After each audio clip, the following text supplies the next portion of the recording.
3 আসনে আজ প্রথম মাঠে নেমেছে সেই জনপ্রিয় নেতা গরিবের ডাক্তার ডাক্তার শহীদুল আলম। তিনি রাষ্ট্র সংস্কারের জন্য তারেক রহমানের ৩১ দফা বাস্তবায়নের যে লিফলেট, এই লিফলেট বিতরণের মধ্য দিয়ে আজকে তার নির্বাচনী মাঠে পদার্পণ ঘটেছে বলে আমরা দেখতে পাচ্ছি এখানে গণজোয়ার বইছে।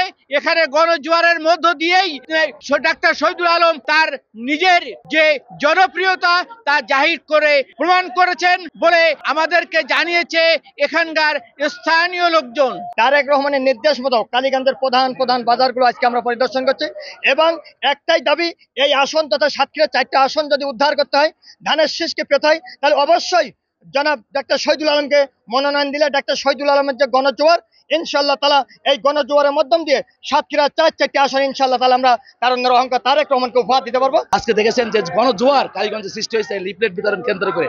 আমার মনে হয় বাংলাদেশে এরকম বিরল ঘটনা অত্যন্ত কম আছে। বিএনপির ভারপ্রাপ্ত চেয়ারম্যান জনাব তারেক রহমান কর্তৃক ঘোষিত 31 দফা, এই 31 দফা বিনির্মাণে বাস্তবায়নের জন্য ডাক্তার শহীদুল আলম ভাই আজকে মাঠে নেমেছেন। আজকে কালীগঞ্জের অলি গলি তিনি এই লিফলেট বিতরণ করছেন। আমরা চাই ডাক্তার শহীদুল আলম ভাই যে লক্ষ্য উদ্দেশ্য নিয়ে তারেক রহমানের নির্দেশে আজকের এই 31 দফা লিফলেট বিতরণ করছেন, এটি অবশ্যই আগামী দিনে বাস্তবায়ন হবে। ভারপ্রাপ্ত চেয়ারম্যান সাহেবের যে 31 দফা, যার মাধ্যমে আগামী দিনে রাষ্ট্র পরিচালিত হবে, তার একটা নির্দেশিকা এবং এই গাইডলাইন মতো আগামী দিনে রাষ্ট্র পরিচালিত হবে, তার সেটাকে মানুষের মধ্যে জানানো এবং দেশ নেত্রী খালেদা জিয়া এবং তার সাহেব সালাম দেওয়ার জন্য আমরা আজকে সবার মাঝে এসেছি। আমরা চাই ধানের শীষে বিজয় হবে। আমাদের একমাত্র বাংলাদেশ জাতীয়তাবাদী দলের হাতেই এদেশের সাধারণ সার্বভৌমত্ব অক্ষুণ্ণ থাকে, নিরাপদ থাকে।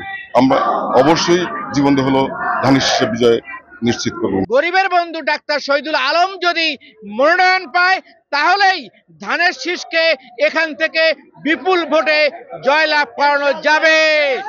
এই ছিল সাতক্ষীরার 3 আসনের সর্বশেষ পরিস্থিতি। মুমতাজ আহমেদ বাপি, সময় সংবাদ, সাতক্ষীরা।